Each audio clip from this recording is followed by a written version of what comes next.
talking about NFL, and that's what we do. Everyone always has the big buzzwords of who's the NFL Super Bowl champions? Who do you have going? And so, aside from the Chiefs and aside from the Niners, let's do top five. You do your first top five. Tell a reason why, quick little reason why, and then I'll do my top five, and we'll just go from there. Ravens. Give me the Ravens. They just were at the AFC Championship game. I feel like they're going to take that next progression. The Chiefs aren't always going to make the Super Bowl every year. I know you want to think so, but it's not going to happen. Lamar Jackson, I feel like he will take that next step. He's won a couple MVPs, but he's going to take that next step. Number two, they're AFC badasses. I mean, Baltimore don't sleep. They'll randomly make the Super Bowl, just like they did when back 10 years ago. Yeah.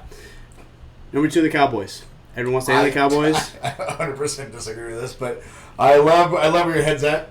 Well, aside from the Chiefs, the Niners, and the Ravens, I'm going with the Cowboys. It will eventually happen. Yeah, I do love where your head's at on that one. So number three, the Bengals. They're due. Okay. They're due. Joe Burrow is going to get back to playing at an elite level once he's fully he's coming healthy. off an injury, so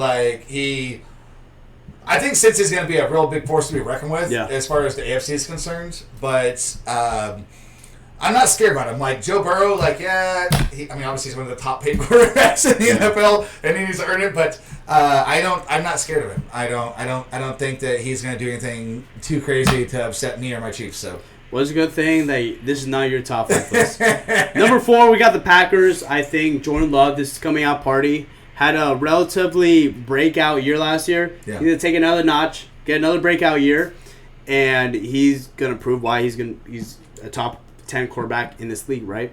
So, Packers, number four. Number Jordan five. Love, dude, after coming off this last year he just had, I agree with you, but I'm also scared because dude, he's filling in Aaron Rodgers' shoes. There's only been 4 franchise quarterbacks for this team, right? And for him to come in and play like he did last year, he has a lot of big shoes to fill, but dude, he fucking played well.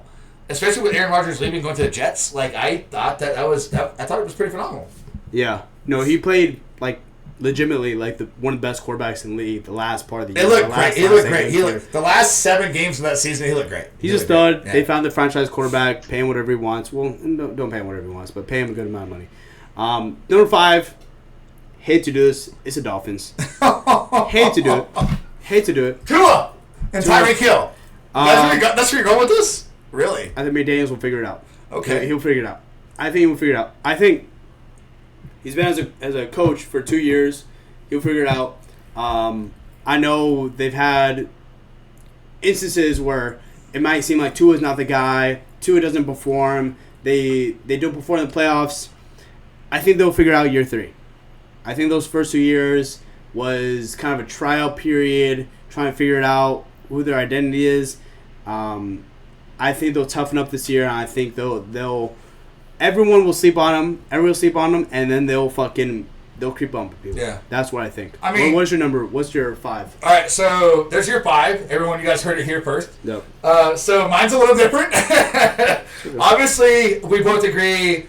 Outside the Chiefs and Niners, Baltimore Ravens, Lamar Jackson, that offense, that defense, just that entire Baltimore team, they're savages. I think if anybody can take the AFC, it could be them. I think if they could possibly win the Super Bowl. So they're my number 1 contender next to the Chiefs and Niners. Outside of that, I got to go Jared Goff and Detroit Lions. And because they just played some badass football this last year. Yeah. They're literally not changing a thing on their team. They're bringing the exact same Detroit Lions back. It's been 35 years since they've done anything. This is the Detroit team I think is going to be hungry. Yeah. So I think Baltimore, Detroit. I got to go Buffalo, dude. Josh Allen, those guys, they got it going. They have no weapons. They're making some changes, but I think that Buffalo, this is one team that we haven't seen in 25 years, and all of a sudden we have 3 years back-to-back where they're one of the AFC contenders to win a Super Bowl. I think they're going to bring it back. They drafted really well. I think they'll have something to contend. Name one player they drafted. It doesn't matter. Let's go. We don't have a lot of time, so we're going to go. And then, so for Cincy, or for my 4th, I got to go Cincy. We just mentioned Joe Burrow. Obviously, the Bengals, I think, he comes back off his injury. I think he's going to do really well. He has a shit ton of targets. But they're one of the biggest worries I have for the AFC next to Baltimore. And then on the NFC side, I got to go to the Eagles. Jalen Hurts, dude, he's just a savage. Yeah. And he's going to fucking rock people's worlds. I don't think anything changes with the Eagles there. I'm going to go Philly for my number 5. So I got Baltimore, Detroit, Buffalo, Cincy, Philly. Alternates against Kansas City and San Fran for the Niners going to the Super Bowl. You basically went chalk, man. I mean, that's obviously what everyone's going to think. No, God, I didn't go chalk at all. I have my reasons. So, no, I don't think so. I disagree.